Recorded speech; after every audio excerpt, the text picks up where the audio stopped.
I feel like that's something people don't really realize is that when the Fed bails out the government and when, the government sent out $2,000 stimulus checks during COVID, basically what they were doing is diluting everyone's money.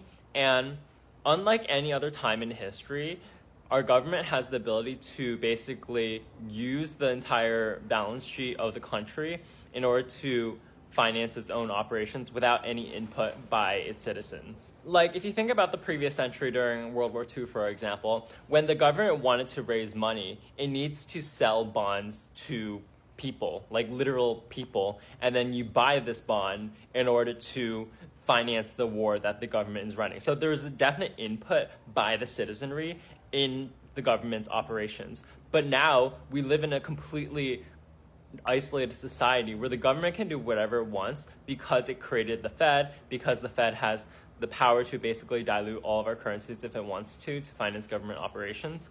And when it does so, basically we're kind of like holding the bag, okay, in a way that we didn't have, well, at least we had input before, but now we really, really don't.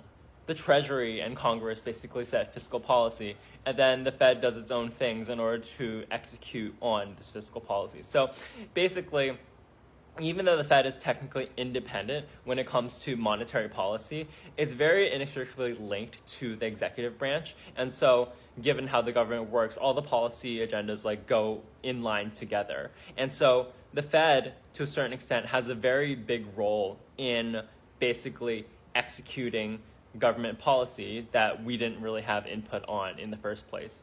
Because of the way the executive branch works, it's able to do things by itself, by design, and now we are the ones who are paying for everything. So we live in a really weird time when it comes to monetary policy and the role of the Fed.